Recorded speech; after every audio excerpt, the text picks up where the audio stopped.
Hello guys, hi, good morning.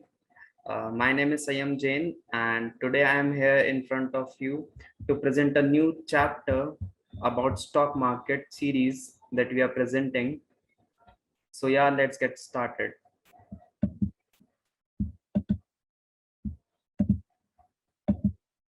I hope you all can see my screen.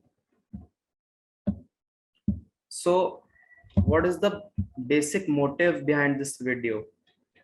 This lecture is an introduction about how we can do a company analysis, how we can do a fundamental analysis of a company if we want to invest in a particular company.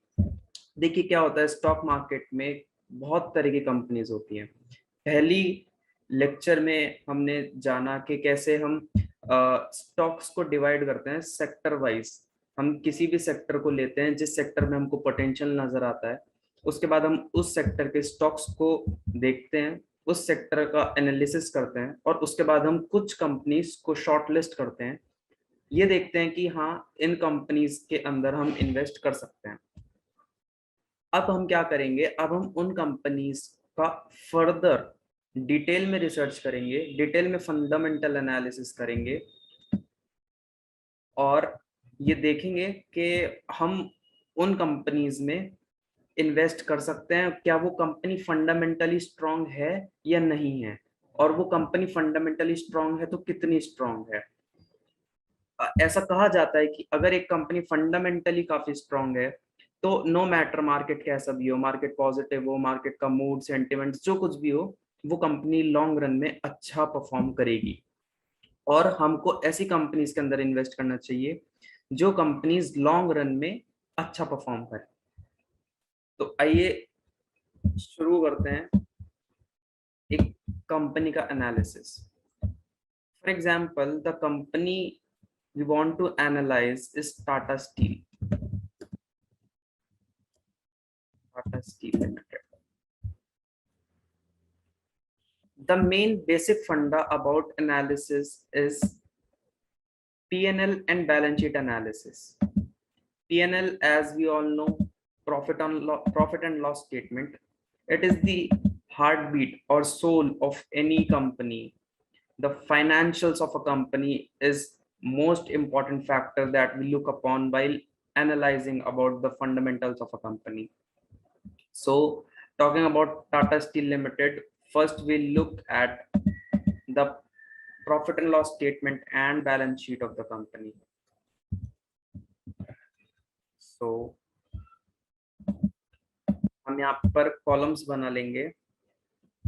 सबसे पहले हम यहाँ लिखेंगे sector, this company belongs to which sector, this company belongs to steel sector.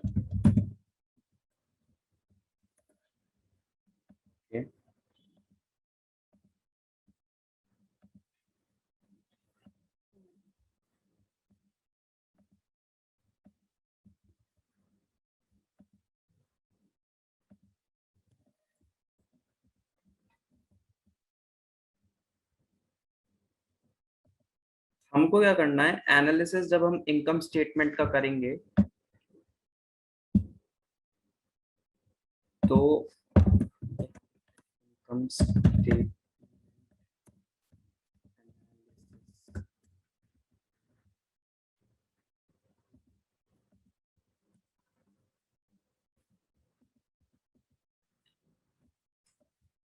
सबसे पहले हम yearly analysis करेंगे। Yearly analysis means के for example the last year that was ended was financial year that was ended at 31st March 2021 और उससे पहले and हुआ था 31st March 2020। तो हम इन दोनों ईयर्स का एनालिसिस करेंगे कि पूरा ईयरली मतलब पूरे एक साल में कंपनी की परफॉर्मेंस कैसी थी, 1st of April 2020 से लेकर 31st March 2021 तक और 1st of April 2019 से 31st March 2020 तक। ओके, तो हम उसको बोलते हैं yearly results that ends in March. Okay, So March 2021 and March 2020, we'll compare both these figures. Okay. Then we'll leave two columns. Then we'll write half yearly.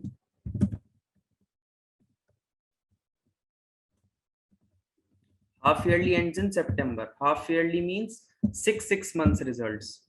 6 months comprises of April to September and October to March. These are the 6 months.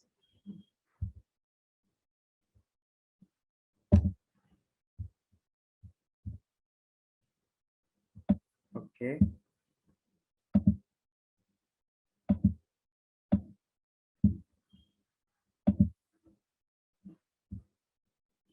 Then we'll write half yearly of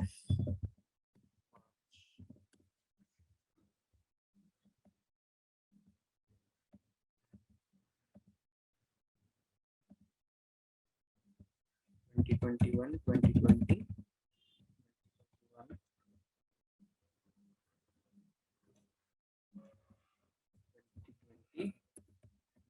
as we all know कि अभी 2021 का सितंबर नहीं आया है, तो हम इसको compare करेंगे 2020 के सितंबर से और 2019 के सितंबर से. Okay, we'll boldify all them.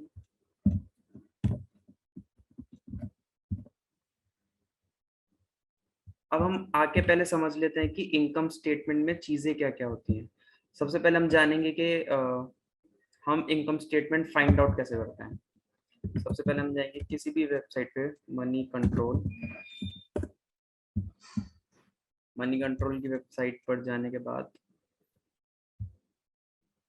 हम डालेंगे टाटा स्टील्स.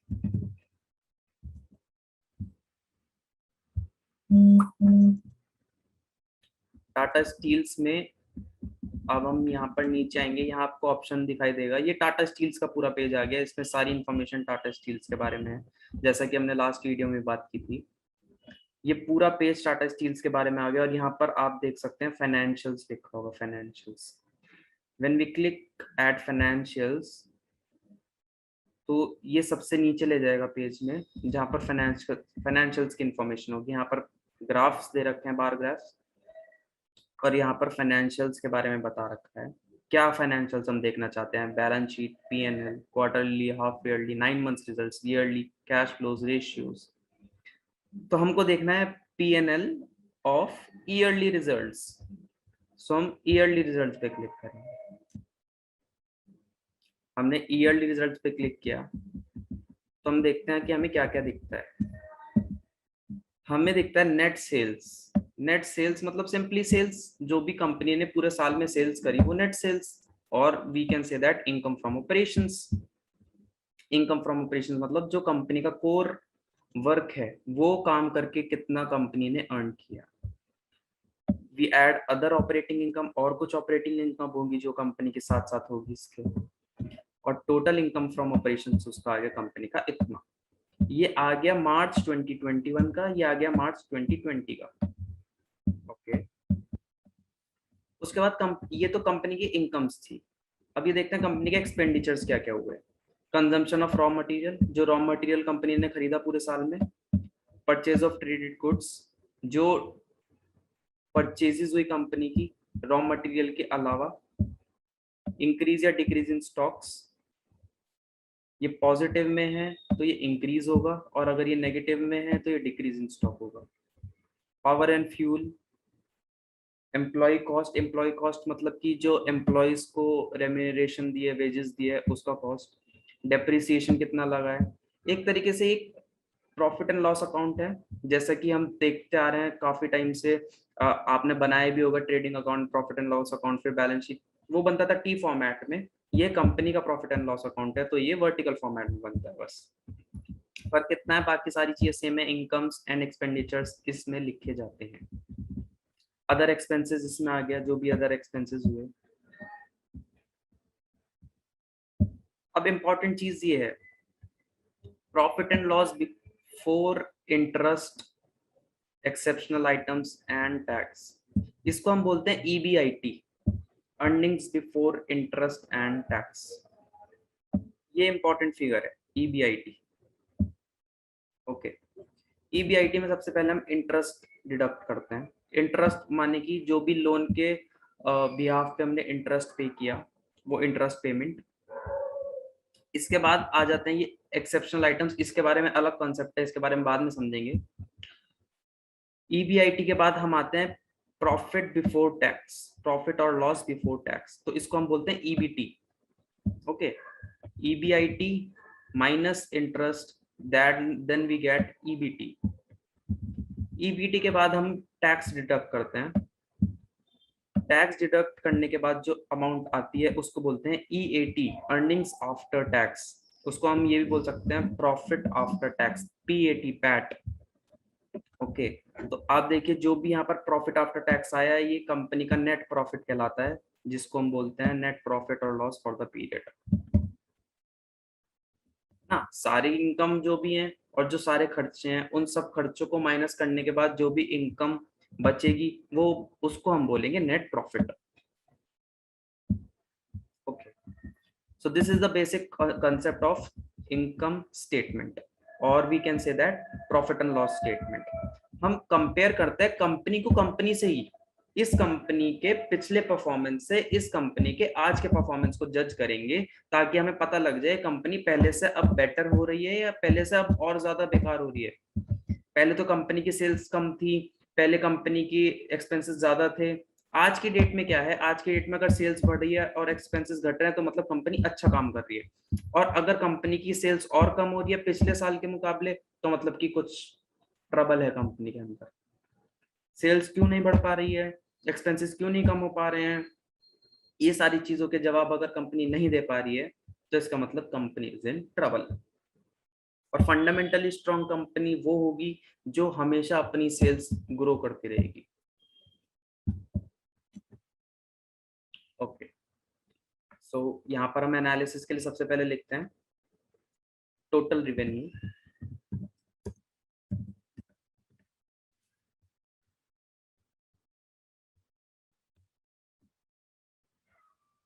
टोटल रिवेन्यू कितना है कंपनी का?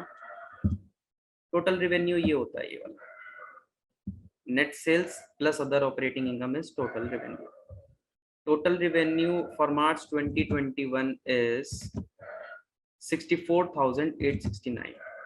64,869। okay, total revenue for March 2020 is 6435.97।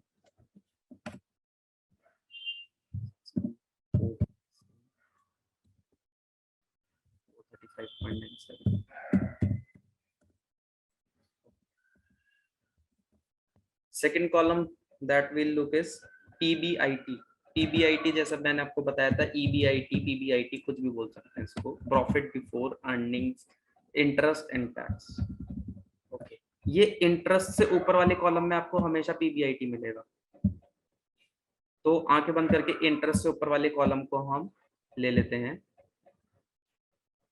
18,415.92। 18,415.92 और 2020 का है 11,345.57।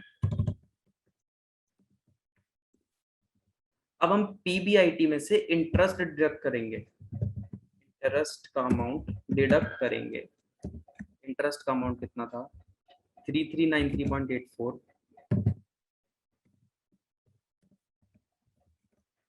और 11,345.57। तो हमारे पास आ जाएगा PBT, प्रॉफिट बिफोर टैक्स। तो हम फॉर्मूला लगाएंगे is equal to PBIT minus interest, और ये सेम फॉर्मूला यहाँ पे कॉपी कर देंगे।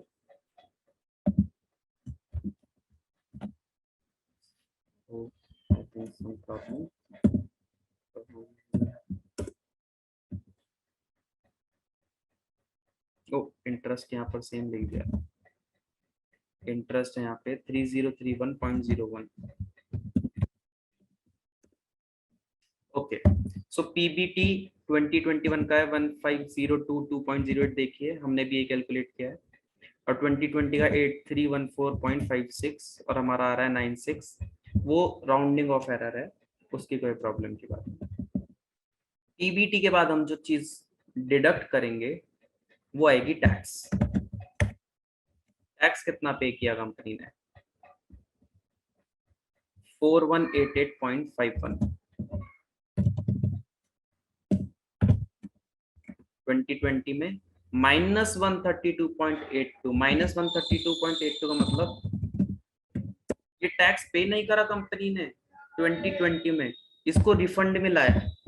जो टैक्स उसको पे करना चाहिए, टैक्स इज एन एक्सपेंस, तो टैक्स एक्सपेंस है तो वो 4188.51 इज एन एक्सपेंस। बट यहाँ पर अगर माइनस का सिंबल दिखाई दे रहा है तो मतलब कि वो एक्सपेंस की जगह वो इनकम बन गया। मतलब कि हमने पिछले साल टैक्स ज्यादा पे कर दिया था, तो इस साल मतलब ये 2020 का है, मतलब 2019 में हमने टैक्स ज्यादा पे कर दिया था, तो इस साल हमें टैक्स का रिफंड मिल रहा है। ओके, तो हम कैलकुलेट करेंगे पीएटी। पीएटी का फॉर्मूला होता है PBT minus tax, same as in this case. तो हमारा पीएटी आया 2021 का 1083.57।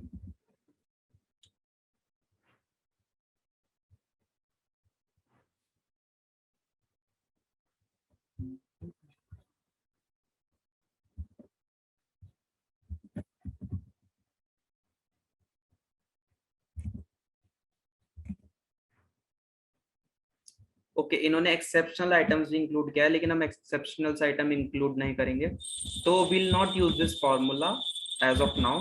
Will use directly the figures that they have given in net profit और लॉस, दैट इज 13606.62, 3606.62 and 6743.8, 6743.8। तो ये हमने एक तरीके से समरी बना ली है अपनी। ओके, कि कैसे हमने ईयरली जो हमको मेन यहाँ पर बहुत सारे पॉइंट्स दे रखे हैं, extraordinary items, ordinary items, these expenses, that expenses. हमने एक बहुत शॉर्ट में समरी निकाल ली है कि हमें पता लग गया है कि इन दोनों सालों का पीएनएल कैसा था, और हम इन दोनों सालों के पीएनएल को कंपेयर करने वाले हैं। ओके, कंपैरिजन में हम क्या करेंगे, हम कैलकुलेट करेंगे चेंज।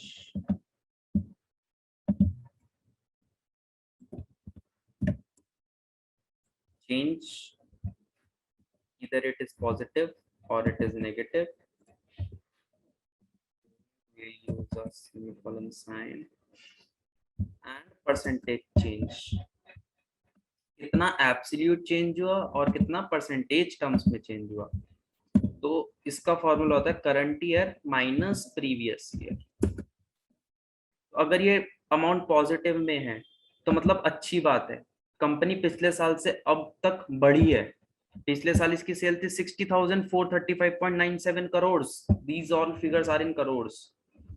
और 2021 में इसकी सेल हो गई है 64,869, मतलब कि 4433.03 अमाउंट बढ़ा है। ओके, सेम चीजें कॉपी कर देंगे नीचे।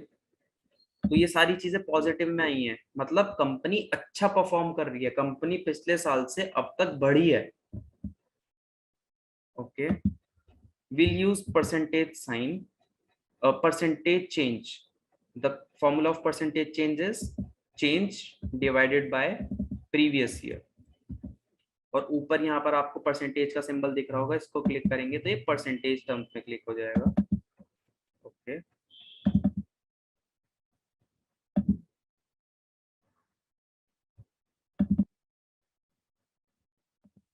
देखिए क्या चेंज दिखा रहा है कि पिछले साल से अब तक 7.34% बढ़ा है टोटल रेवेन्यू, पीबीआईटी 62.31% बढ़ा है, इंटरेस्ट 11.97% बढ़ा है, पीबीटी 80.66, टैक्स जो है वो कम हुआ है। कितना ज्यादा परसेंट कम हुआ है टैक्स? टैक्स पिछले साल तो हमने पे ही नहीं किया था, पिछले साल तो हमें रिफंड मिला था, और इस साल हमने इतना हैवी टैक्स पे किया है 4188 का, तो मतलब कि टैक्स की लायबिलिटी में हम थोड़ा लैग कर रहे हैं टैक्स की लायबिलिटी में। लेकिन कोई बात नहीं, टैक्स हमने कभी ज्यादा पे कर दिया, कभी कम पे कर दिया, वो आगे जाके नलीफाई हो जाएगा। पैट का इफेक्ट देखिए, प्रॉफिट आफ्टर टैक्स पिछले साल से अब तक का प्रॉफिट 100% से भी ज्यादा बढ़ा है, मतलब पिछले साल से भी अब तक का प्रॉफिट जो है वो डबल हुआ है। तो इसका मतलब कि इनॉर्मस सेल हुई है, इनॉर्मस सेल कंपनी की। देखो हमारा सेल सिर्फ 7.34% बढ़ी है, लेकिन हमारा जो पीएटी है वो कितना परसेंट बढ़ गया है। Okay, same we'll calculate with half yearly figures. ऊपर आप देख सकते हैं, ऊपर ये सिंबल है हाफ ईयरली रिजल्ट्स का, हम इसे क्लिक करेंगे।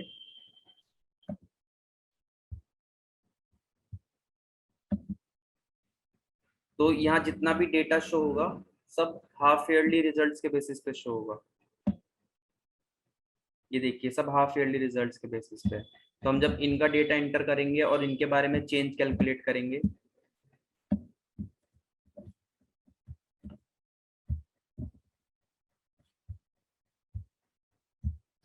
सेम हमको इनका भी कैलकुलेट करना है change.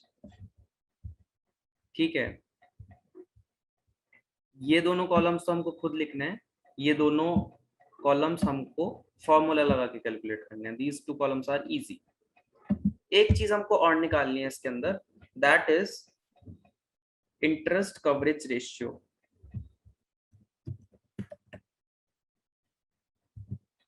Interest coverage ratio. Now we'll understand what is interest coverage ratio. We also call it as ICR, interest coverage ratio. What is this ratio?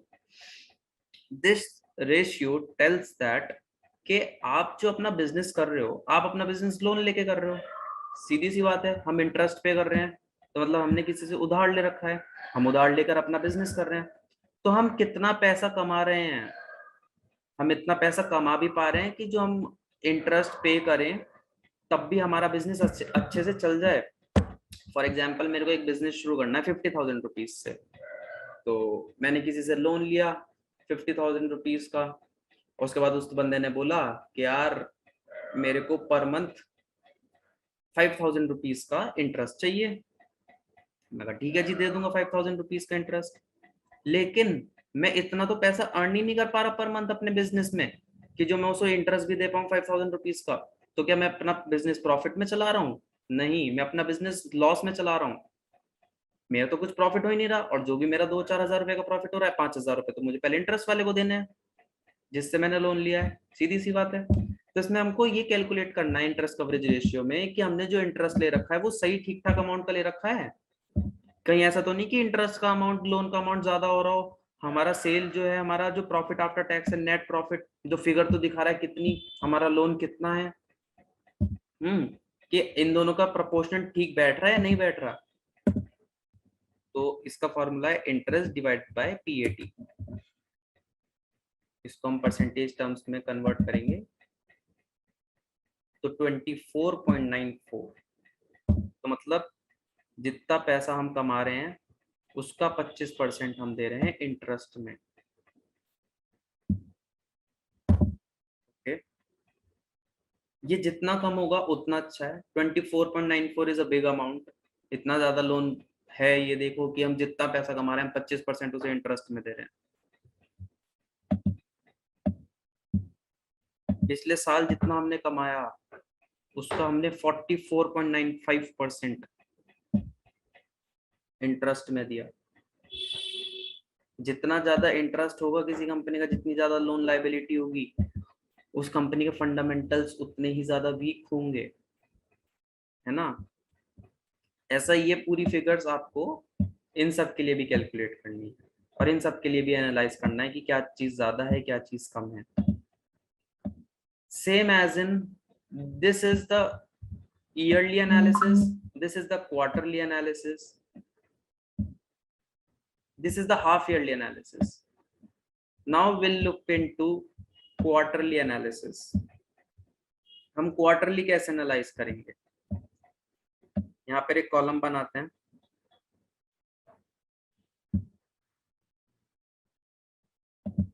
इस कॉलम का नाम रखते हैं क्वार्टरली एनालिसिस। सेम चीज, सेम सारी चीजें।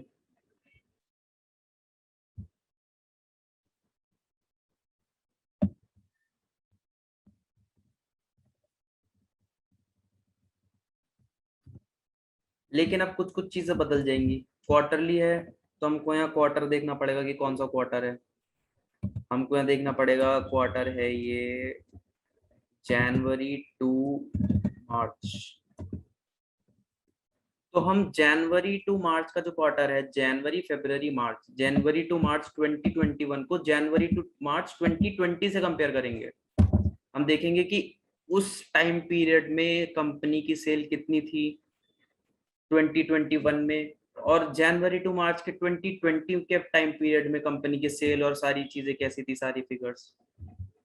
Same as we calculate April to June, April to June quarter. June 2021 खत्म हो चुका है तो जून 2021 और ये 2020। Same will calculate with July to September quarter. July to September अभी चालू है, सितंबर खत्म नहीं हुआ है 2021 का, तो 2020 2019।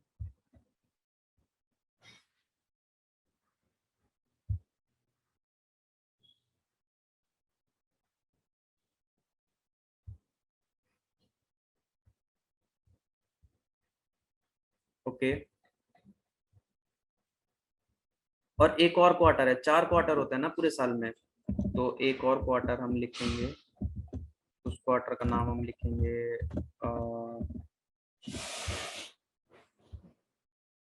जुलाई टू सितंबर,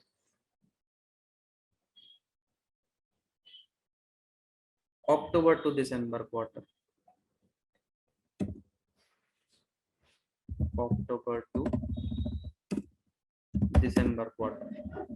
सारी फिगर्स लिखेंगे इन सब चीजों के बारे में, और सारे रेवेन्यूज और ये सब कैलकुलेट करके फॉर्मूला लगा के हम कैलकुलेट करेंगे, तो हमको कुछ ऐसा पेज दिखाई देगा।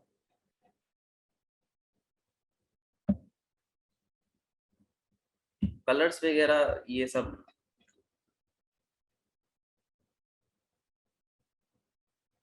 कंडीशनल फॉर्मेटिंग के थ्रू आते हैं। कंडीशनल फॉर्मेटिंग भी सीखते हैं कैसा होता है। ओके, ये सब देखिए कि ऐसे फिगर्स आपको निकल के आएंगे सामने।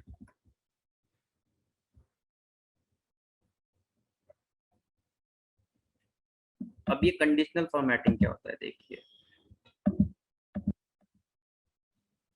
कंडीशनल फॉर्मेटिंग में हाईलाइट सेल रूल्स और चेंज कर जाते हैं डायरेक्ट।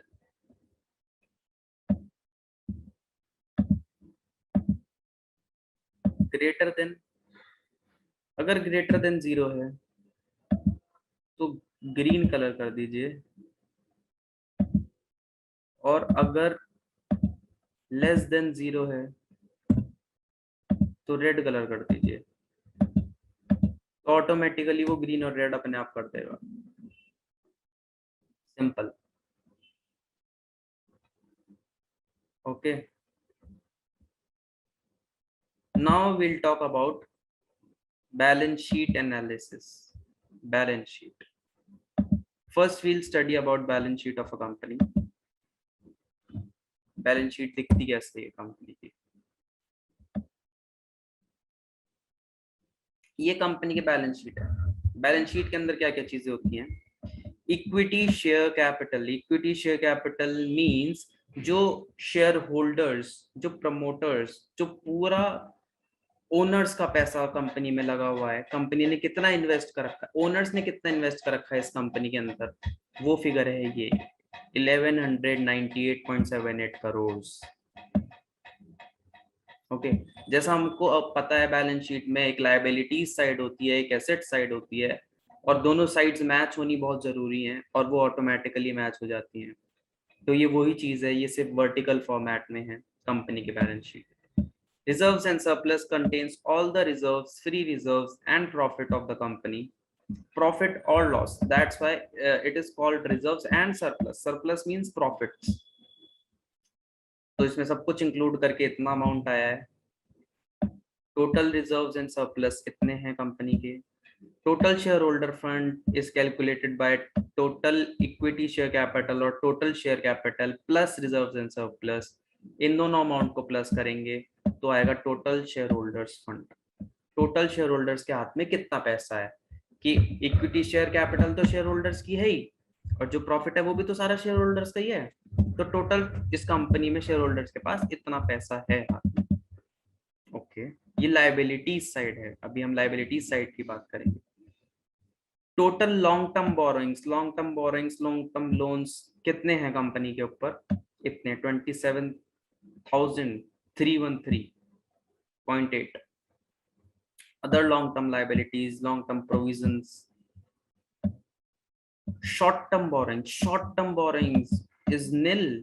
कंपनी की शॉर्ट टर्म बोरिंग, जैसे शॉर्ट टर्म बोरिंग्स होता है ना कि अब थोड़ा सा उधार दे दिया, 6 महीने के अंदर मिल जाएगा उधार वापस, 1 साल के अंदर हमने उधार दे रखा है लोगों को 1 साल के लिए, नहीं दे नहीं रखा, ले रखा है लोगों से उधार, क्योंकि हमें उनका पैसा वापस करना है। तो लाइबिलिटी वही जो हमने लोगों से उधार ले रखा है, हमने लोगों से उधार ही नहीं ले रखा शॉर्ट टर्म के लिए, लॉन्ग टर्म के लिए तो हमने ले रखा है उधार। ट्रेड पेबल्स, कुछ हमको छोटा मोटा ऐसा पेमेंट करनी हो, जैसे कि हम क्रेडिट पे सामान लिया है तो उसे बोलते हैं trade payables. Other current liabilities, short term provisions.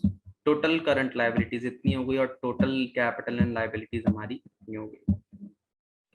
अब बात करते हैं एसेट्स के बारे में। कंपनी के पास क्या एसेट्स हैं, क्या चीजें हैं जो कंपनी को अभी तक इतना ज्यादा हेल्प कर रही हैं ग्रो करने में, क्या कंपनी की स्ट्रेंथ्स हैं। Liabilities are the weakness of the company.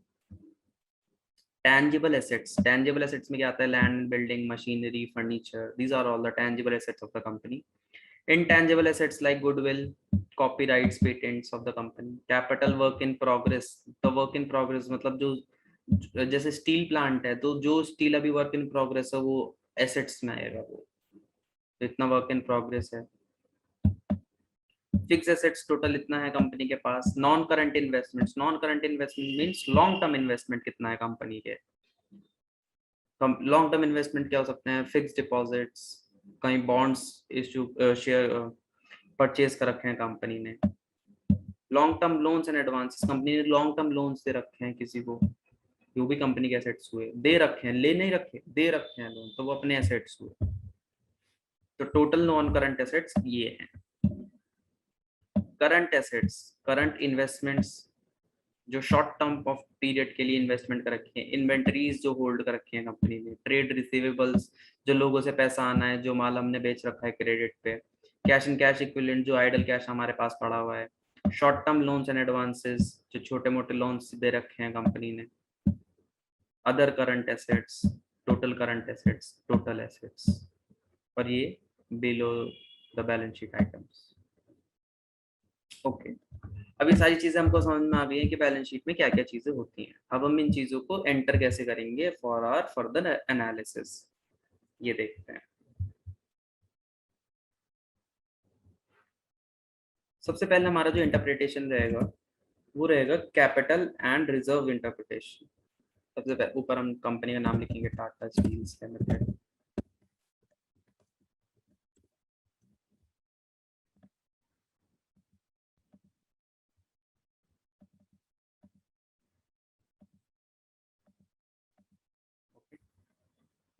Sector लिख देंगे कंपनी का, steel sector.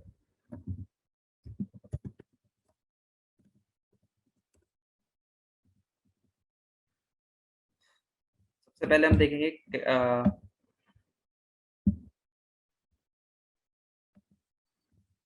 Capital and reserve.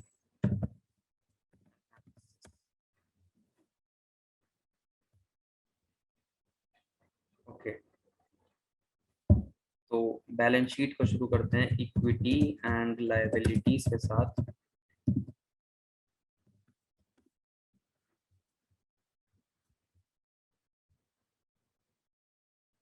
Equity liabilities में क्या आता है, share holders fund, equity share capital. Equity share capital लिखते हैं सबसे पहले, इक्विटी शेयर कैपिटल। कॉलम्स बनाएंगे हम, मार्च 2021 और इसको कंपेयर करेंगे 5 ईयर अगो कि कंपनी का 5 साल पहले क्या पोजीशन था और कंपनी का अब क्या पोजीशन है। तो हम इसे कंपेयर करेंगे मार्च 2016 से। ओके उसके बाद हम जैसे हमने पीएनएल में चेंज निकाला ऐसे इसमें चेंज निकालेंगे कि कितना चेंज हुआ कंपनी में 2016 से लेकर अब तक। ओके चेंज हम निकाल देंगे परसेंटेज टर्म्स में एक साथ ही, कोई प्रॉब्लम की बात नहीं है। इक्विटी शेयर कैपिटल और अपना reserve and surplus,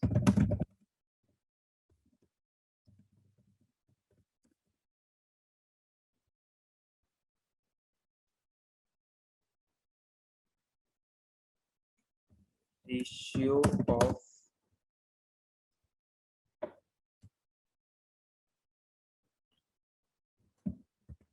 capital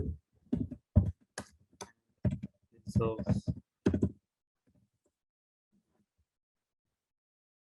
okay equity and liabilities is the main heading. Equity share capital 2021 में कितनी है कंपनी की? 1198.78, 1198.78। ओके रिजर्व एंड सरप्लस कितनी है कंपनी की? 89 to 89.55, 89 to 89.55। ओके रेशियो कैसे कैलकुलेट करेंगे? Equity share capital divided by reserve and surplus, equity share capital divide by reserve and surplus, this is the ratio of capital and reserve. इसको percentage terms में कर लेंगे तो 1.34, मतलब कि जितना प्रॉफिट कंपनी कमा रही है, जितने रिजर्व है कंपनी के पास और जितना इक्विटी कैपिटल लगा हुआ है, तो इक्विटी कैपिटल 1.34% के बराबर है टोटल रिजर्व एंड सरप्लस के अकॉर्डिंग अगर देखा जाए तो। मार्च 16 का देखते हैं कि कितना है।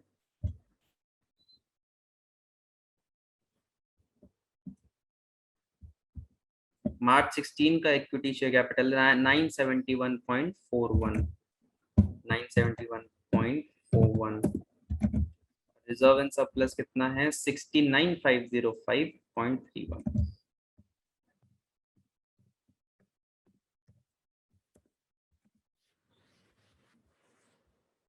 ओके इनका रेशियो निकाल लेते हैं। रेशियो आया हमारे पास 1.40। ओके नो प्रॉब्लम, मतलब दोनों सिमिलर हैं एक तरीके से देखा जाए तो, बस चेंज देख लेते हैं कि कितना चेंज है। अब देखिए मार्च 16 से लेकर 21 तक जो इक्विटी शेयर कैपिटल है वो 227 करोड़ रुपीस बढ़ी है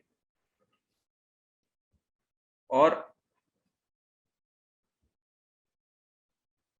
I think these figures are in lakhs, 1198 lakhs। Okay 227 lakhs बढ़ी है और जो रिजर्व एंड सरप्लस है वो कितना बढ़ा है? 19,784.24। इसका मतलब कंपनी 5 साल में काफी अच्छा ग्रो करी है प्रॉफिट के मामले में। ओके ऐसे हम कैलकुलेट करेंगे फिर मार्च 2020 का।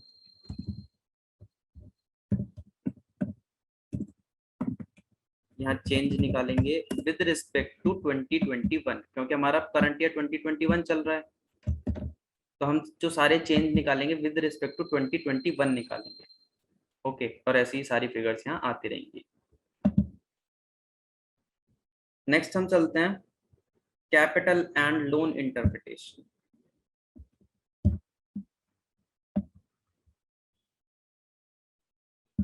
नेक्स्ट जो हमारा कॉलम बनेगा कैपिटल एंड लोन इंटरप्रिटेशन, ये तो हो गया कैपिटल एंड रिजर्व एनालिसिस, ये आ जाएगा हमारा कैपिटल एंड लोन इंटरप्रिटेशन। अब इसमें हम कैपिटल को लोन के साथ इंटरप्रेट करेंगे। यहाँ तो हमने कैपिटल को रिजर्व के साथ इंटरप्रेट किया, यहाँ कैपिटल को लोन के साथ इंटरप्रेट करेंगे। तो यही यहाँ पर अपनी हेडिंग डाल देंगे equity share capital and reserve and surplus.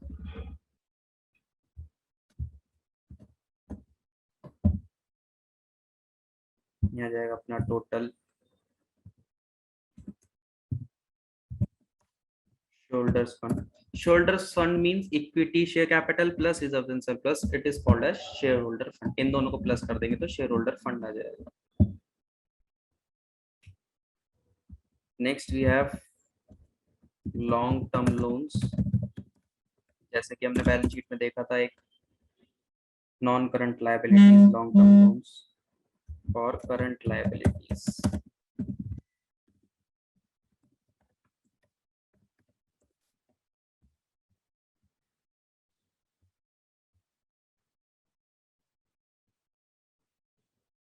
इन दोनों को अगर हम ऐड कर देते हैं तो आता है total loan. Long term loans plus current liabilities is equal to total loan.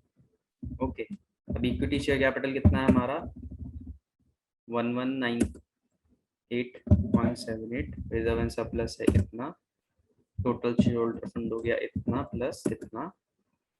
Long term loans कितना है 2021 का, लेट्स सी. 2021 का लॉन्ग टर्म लोन है 27313.8. 27313.8. और करंट लायबिलिटी कितनी है 29313.32. ये वाला जो फिगर है total current liabilities 29313.32. Total loan हो गया इन दोनों को ऐड करने के बाद. ओके, इसका इंटरप्रिटेशन अभी देखते हैं क्या होगा इसके बाद. Ratio of capital and total loan. एक तो इंटरप्रिटेशन हमें इसका करना है. Ratio of equity share capital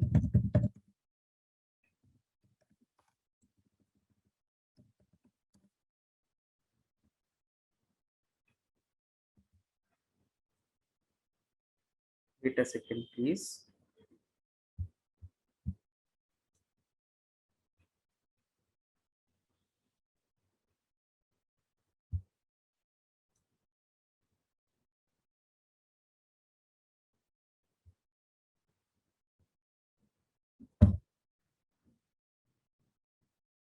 Yeah, ratio of equity share capital and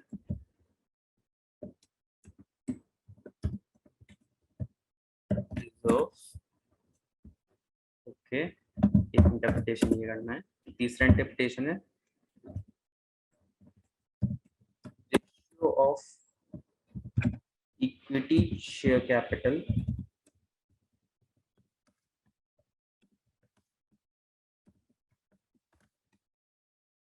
and total loan.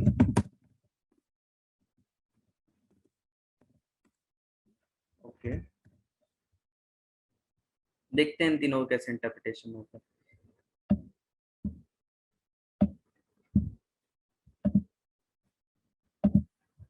Ratio of capital and total loan. तो कैपिटल अपनी है share holders fund. Ratio of share holders fund and total loan. Total loan कितना है हमारा इतना. Okay, ratio of capital and total loan. Okay, ratio of equity share capital and reserves. Equity share capital कितना है अपना इतना. Reserves कितना है अपना इतना. यही जो हमने ऊपर कैलकुलेट किया था.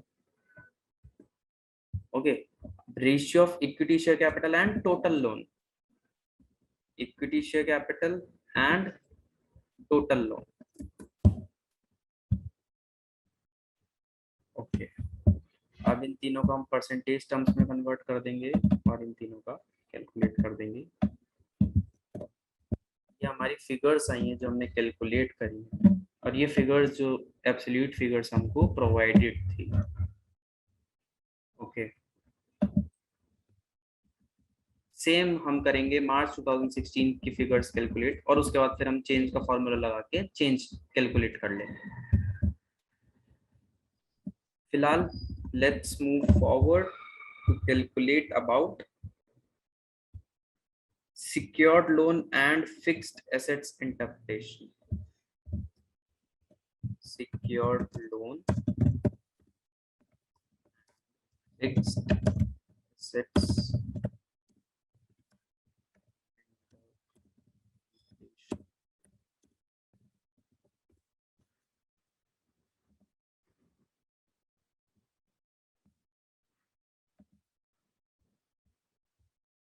Okay.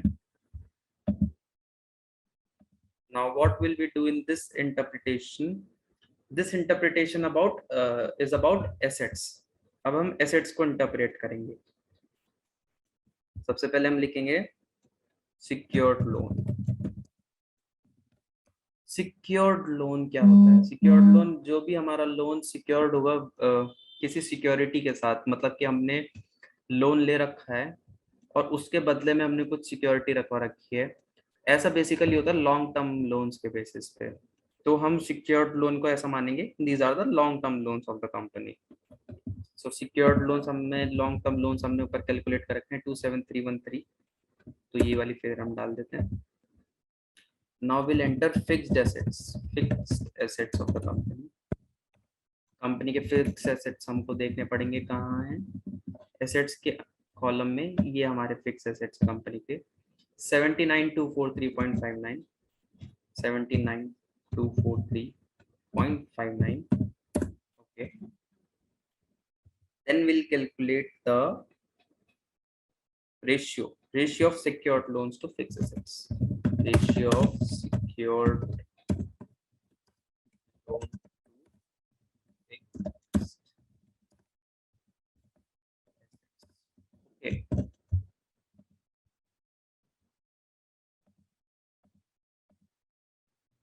Ratio simply divide by secured loan by fixed assets, and then we'll add percentage terms to it.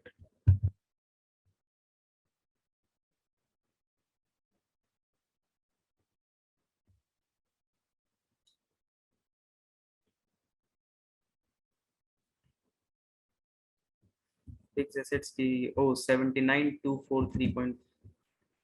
Oh, I think I have entered the wrong one. Sorry, 79,243.59. 29 I wrote 79. This is the ratio. Now we'll calculate the current ratio. As we all know about current ratio, what is current ratio? Current assets upon current liabilities, the current ratio. So current assets हमने ऊपर calculate करे, current assets नहीं करे, current liabilities हमने ऊपर calculate करी थी, current liabilities को कॉलम में हमने ये लिख दिया है। current assets हमको यहाँ से ढूंढने पड़ेंगे।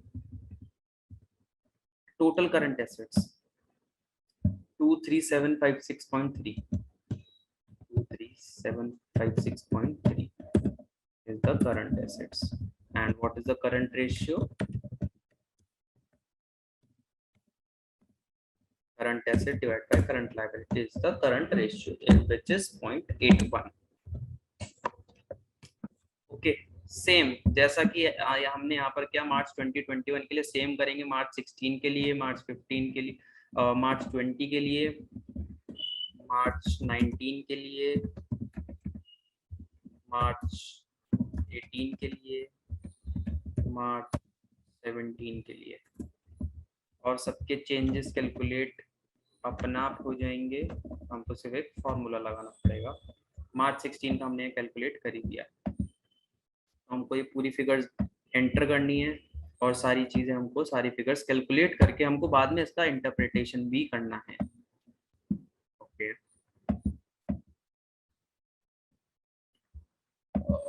ये जब हम इसको पूरा बना लेंगे तो ये ऐसा दिखेगा कुछ हमको balance sheet. This is the balance sheet analysis as you all can see.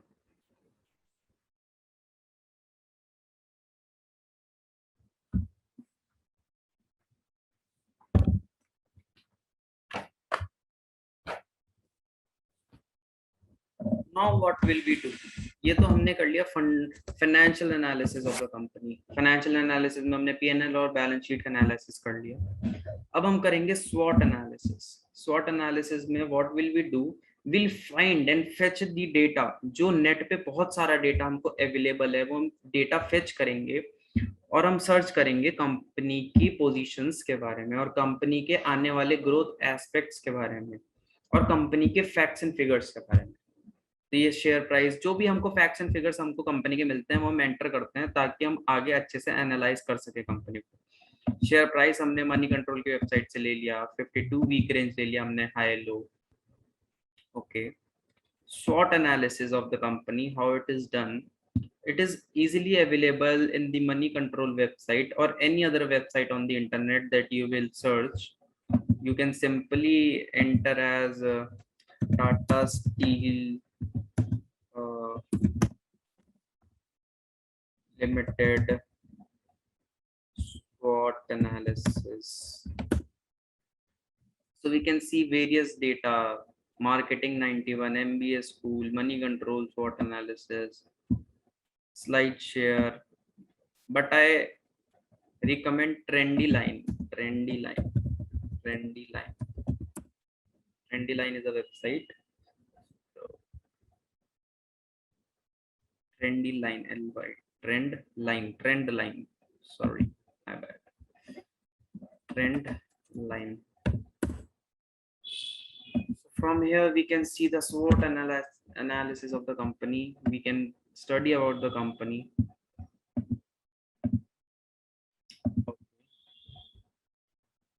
After entering the SWOT analysis data, we have to do some company analysis.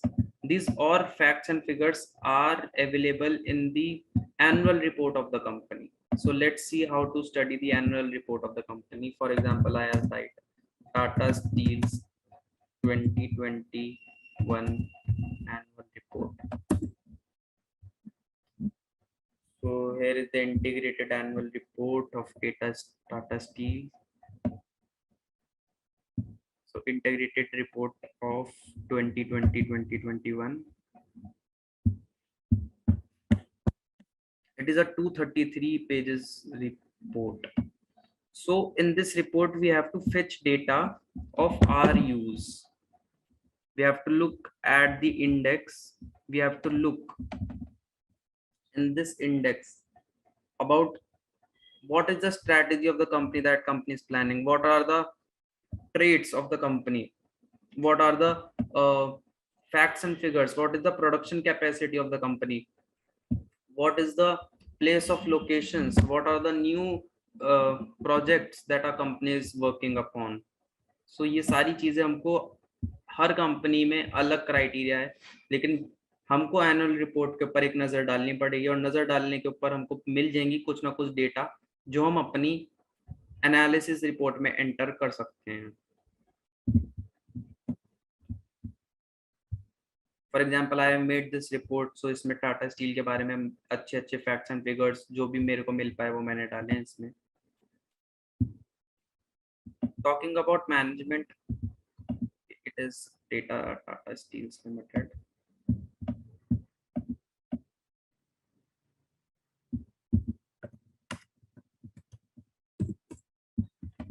Management plays an important factor in any company, so we have to find the data about management also. So we write Google management of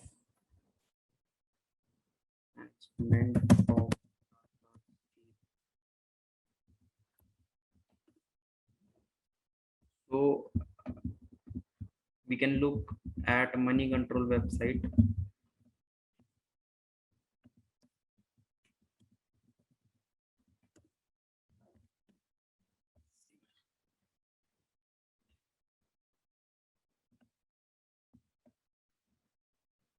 See the management of Tata Steel. This is Tata Steel BSL. We are looking about Tata Steel. So yeah, this is the board of directors and management of Tata Steel. See, then we have to enter the data about locations. What are locations where all the companies are present? The manufacturing units are present. So here we can see Yeah, this column, locations. So when we click on this column, we can see that all the locations where the factories and plants of the company are located. So I wrote about all this.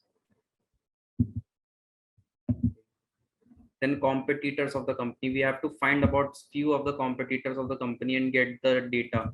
This is available easily on money control website. So when you will go to money control website and you see these quick links, you can see peer competition. See, these are all the competitors of Tata Steel, JSW Steel, Hindalco, SAIL, and DMC Jindal Steel. These are all the competitors of Tata Steel. So this is some extra information that I have entered here. If you find any extra information, if you find that, for example, dividend summary, bonus report, more extra insights of the company, anything you find relevant about a company, you should enter it in your report so that the report looks more meaningful. हम एक छोटी सी report में जितनी ज्यादा से ज्यादा बातें बता पाए और जितना अच्छे से बुलेट पॉइंट्स में उस पॉइंट को एक्सप्लेन कर पाए। देखिए ये ज्यादा कुछ नहीं लिख रखा मैंने, सिर्फ बुलेट पॉइंट्स में एक्सप्लेन कर रखी है कुछ कुछ चीजें। उससे ये क्या कंपनी एनालिसिस के लिए इजी हो जाता है। So thank you so much, that's all from my side, take care, will meet you next time.